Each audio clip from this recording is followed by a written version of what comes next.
Bună, dragii mei, și bine v-am găsit la o nouă rețetă. Astăzi vreau să vă fac o extraordinară prăjitură cu un nivel înalt de gust și rafinament. Idee genială pentru sărbătorile care urmează. Și pentru asta avem nevoie de 3 foi. Lista ingredientelor o să o găsiți în descrierea filmului, cu tot ceea ce trebuie. Foi, cremă și glazura de la sfârșit. Acum încep prin a pune făina într-un bol mai mare, 500 de grame de făină. Și voi pune și un pachet de praf de copt. O să amestec bine făina și praful de copt. Adaug și zahărul. Zahăr puneți după gust.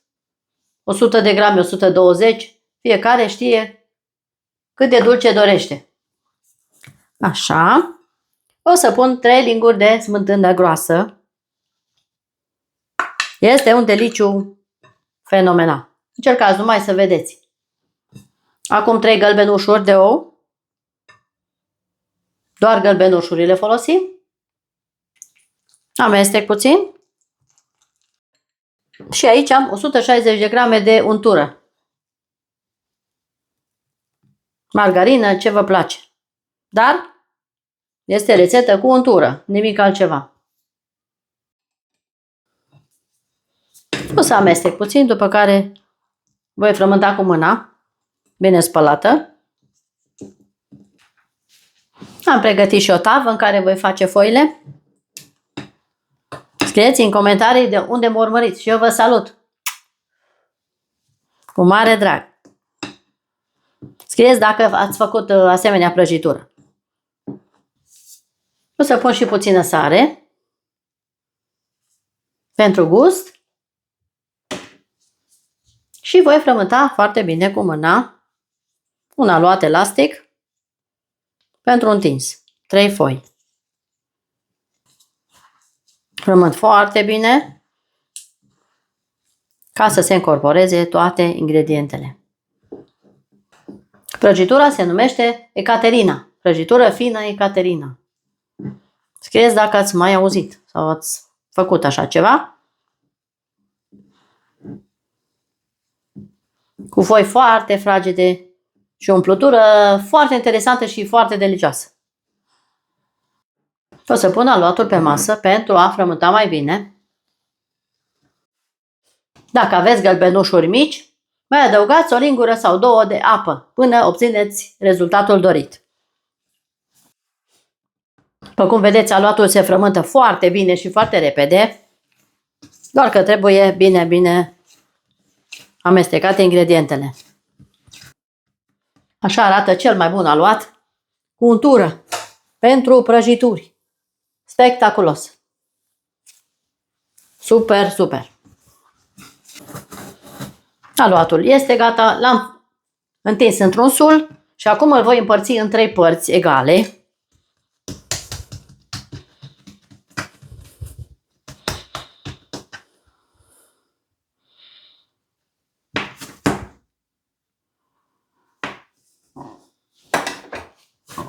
Așa.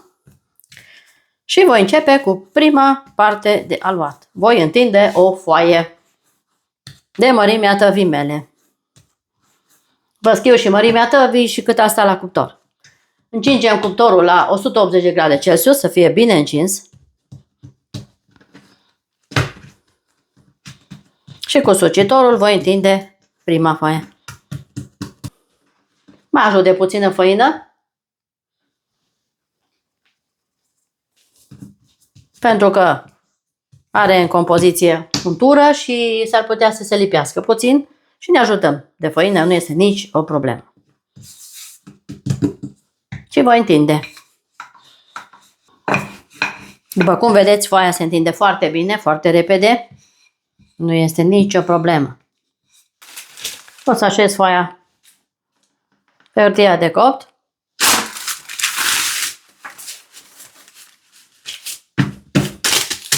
Și o întind încă puțin pe foaie.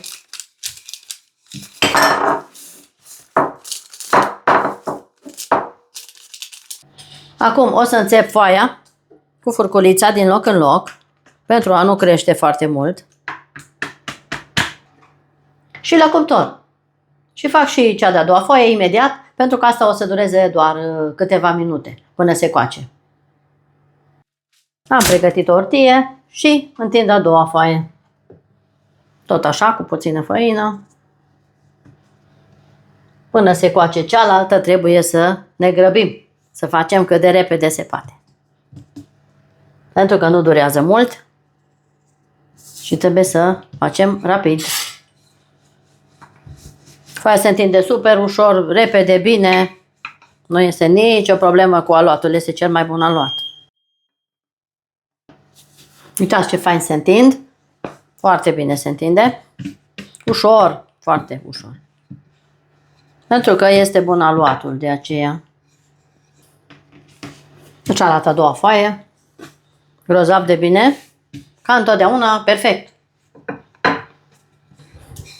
Încercați cu mare încredere această rețetă. Să vedeți rezultatul. Și cred că o să vă placă cu siguranță. Foi cu untură. Ca pe vremurile de altă dată din bucătăria mamei. O transfer pe foaie de copt. Și o voi mai aranja puțin pentru a o nivela peste tot să fie egal cât de cât. Eu nu tai colțurile niciodată. Mie îmi place colțul de la prăjitură, este cel mai delicios. Nu știu de ce. Nu mă întrebați de ce. Dar este foarte clar. De aceea nu vreau să o tai perfect. Acum o pun pe a doua foaie în tavă.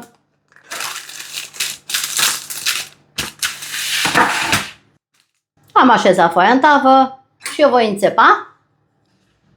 Tot așa, din loc în loc. Pentru a nu crește prea mult la cuptor. Durează circa 10-12 minute la 180. Acum din nou la cuptor și voi face și a treia foaie și tot așa. Așa arată foaia mea. Excepțională. Când vedeți că s-a făcut puțin aurie pe margine, înseamnă că este gata. Și o să le lăsăm pe toate la răcit. Acum întind a treia foaie. Pun puțină făină pe masă. Și până se coace cealaltă, până se răcește aceasta, numai bine facem și a treia foaie. Faceți cu mine împreună, bineînțeles. Urmăriți video de la început și până la sfârșit pentru reușită 100%. Apăsați clopoțelul pentru a fi la curent cu tot ceea ce eu postez zilnic. Pentru a primi toate notificările la timp. Am pus și a treia foaie pe hârtie, o înțep și o voi da și pe ea la cuptor. A doua foaie este gata și ea și o voi pune peste cealaltă. Acum o să pun a treia foaie în tavă și tot așa. A treia foaie și o dau și pe ea la cuptor. Dragii mei, foile s-au copt. Am ales una dintre foi pe care am făcut-o intenționat puțin mai prăjită. Acum o să iau această foaie și o să o rup. O fac bucățele. Așa. O sfărâmăm foarte bine. Este o prăjitură foarte interesantă. Și o facem măruntă.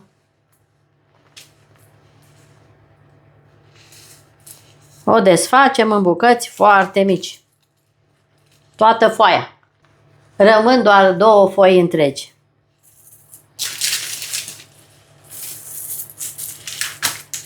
Vedeți cât este de fragedă această foaie. Foarte fragedă. Excepțională pentru prăjituri cu untură. Senzațional de bună. Dar așa vom face cremă din foaie zdrobită. Ceva foarte delicios. Ca pe vremurile mamelor noastre, bunicilor. O prăjitură foarte veche, de asemenea,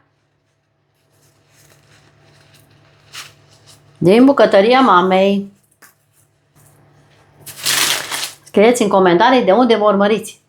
Din ce oraș, din ce țară. Așa arată una dintre foi. Ca și nisipul. O voi pune deoparte. Aici am 200 de ml de lapte pe care îl voi pune într-un bol mai mare. Și o să merg cu laptele la microunde pentru a-l încălzi foarte bine și îl voi amesteca cu foaia sfărâmată. Acum, în laptele fierbinte, o să pun zahărul după gust. Eu pun 100 de grame de zahăr tos. O să amestec puțin. O să pun o esență de rom. Un deliciu, dragilor. Încercați cu încredere. Vă spun pe cuvânt. Aici am 2 linguri de dulceață de măceșe. O pun și pe ea. Pentru un gust desăvârșit, eu vă sfătuiesc să puneți dulceață de măceșe. Dacă nu, puneți ce vă place. Dar acesta este rezultatul pe care îl aștept eu. Amestec. Aici am curmale măcinate. 100 de grame de curmale. Adaug și curmalele. Dacă nu vă plac curmalele, puneți stafide. Știu eu ce vă place, puneți. Amestec. Miroase senzațional. Iar acum voi adăuga din biscuiți, adică foaia zdrobită, biscuitul acela uscat. Punem o parte din el și voi amesteca foarte bine, după care adaug și restul. Și o să trebuiască să las pentru 30 de minute să se odihnească, până se îmbibă acest biscuit cu laptele și toate celelalte. Să-și ia gustul lui. Este o cremă cum n-ați mai mâncat. Sau poate ați mai mâncat. Scrieți cine a servit așa ceva.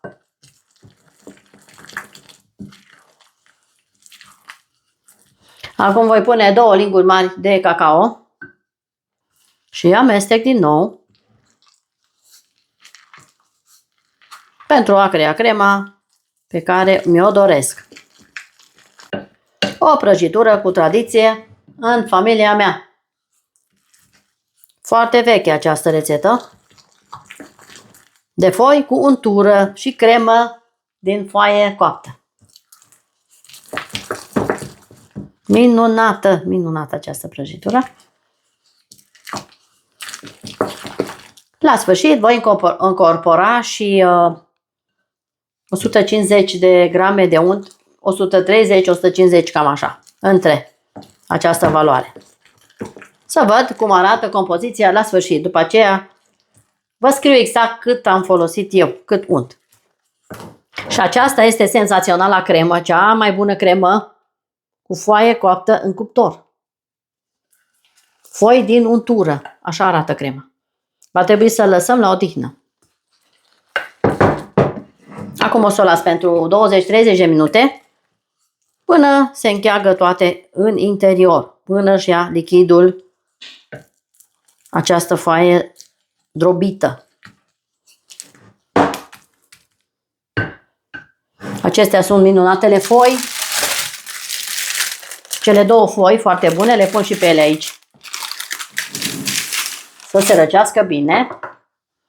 Și revin imediat. Dragii mei, crema s-a răcit, așa arată. Aici am untul, iar acum voi amesteca untul, spumă, pentru a îl încorpora în cremă. Facem un pic de spumă. Am bătut untul. Acum voi pune câte o lingură din crema cu biscuit. Și voi încorpora cremă cu unt. Încet, încet. La viteză mică.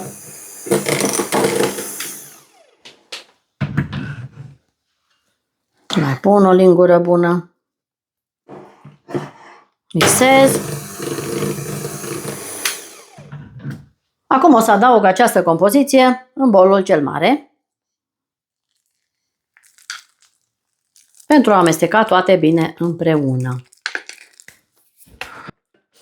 Mixez foarte bine. La viteză mică, bineînțeles. Crema mea este gata. Arată senzațional. N-am cuvinte. Întotdeauna așa trebuie să arate crema aceasta. Cremă din foaie coaptă. Senzațional această cremă. Încercați cu mare încredere acest deliciu minunat. Am pus una dintre foi în tavă. Eu am o formă detașabilă. Dacă nu aveți, puteți să umpleți și fără această formă. Și voi turna toată compoziția pe prima foaie. Uitați ce bine arată crema. Senzațional. Acum voi nivela pe toată suprafața aceeași grosime. Cu gust extraordinar de bun. Cremă din foaie. Mărunțită. Foaie coaptă la cuptor. Cu untură. Puteți pune margarină. Dar nu este același lucru. Originala este exact așa cum am făcut eu. Urmăriți videoclipul să vedeți despre ce este vorba. Ca să vă iasă exact așa.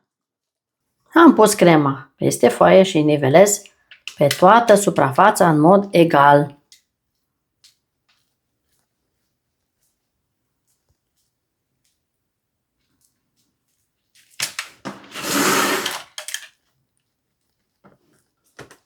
Acum voi pune a doua foaie.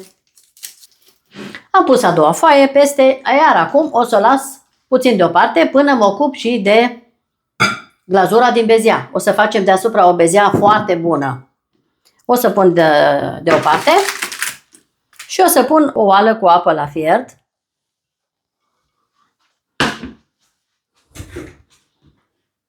La foc mediu să clocotească, după care o să adaug praf de sare peste albușuri. Voi pune și zahărul. Și o să bat o spumă tare. Amestec puțin dinainte. Și pun pe oală să fac o spumă de albuș pe abur. Ca și glazură peste foi. Senzațional! Apa fierbe, pun albușurile și bat spumă. Dau focul mai încet și amestec până când se îngroașă. Dragii mei, albușul este gata, s-a bătut foarte bine. Cu mare atenție o să le iau de pe foc să nu mă ard.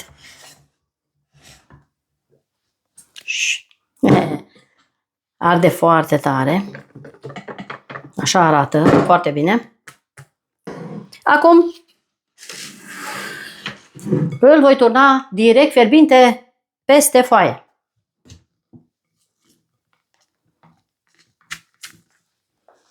Așa cum este, îl torn peste foaie. Nivelez pe toată suprafața.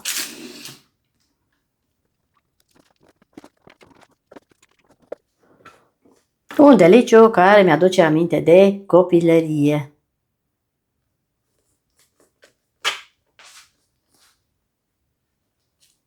Cea mai bună prăjitură. Toate sunt bune, dar una mai bună ca cealaltă. Este foarte clar că așa este. Toate sunt bune. Ce să fac dacă sunt bune? Acum iau o lingură și fac un pic de moț. Fac puțin decor.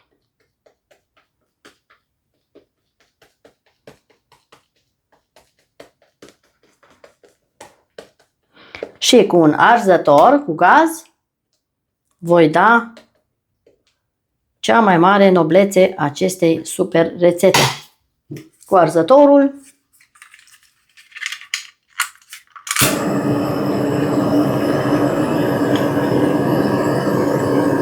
ceva de poveste, de povestit nepoților.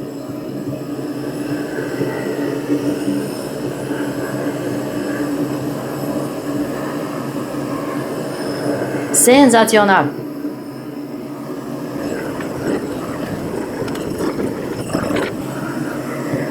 Aceasta este incredibilă prăjitură Ecaterina. O prăjitură de mare noblețe și gust. Perfect ca de fiecare dată. Așa arată minunata mea prăjitură Ecaterina.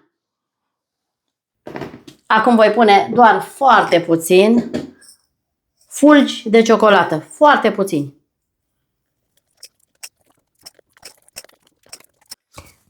Vă mulțumesc frumos și vom aștepta pentru cel puțin 3 ore, 4 ore sau poate peste noapte pentru a vedea rezultatul final, pentru că trebuie să se odihnească la rece. Revin în curând. Dragi prieteni, prăjitura mea a stat la frigider pentru câteva ore. Așa arată interiorul. Foarte bine arată. O să tai și o bucată să vedeți și pe partea aceasta. O tai așa, mai mare. Să vedeți cum arată îndeaproape. Mai de aproape.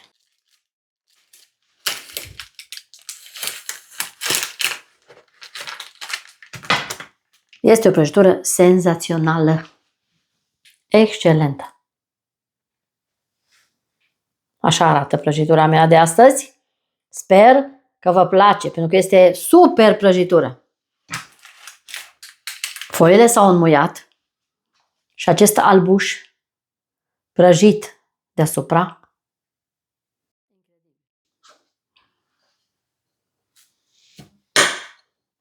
încercați cu încredere.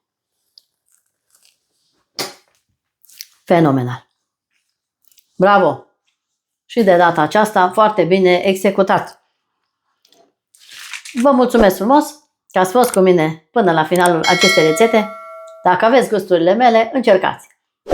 Până la un nou video, eu vă spun toate cele bune, la revedere și nu uitați să vă abonați. Pe curând!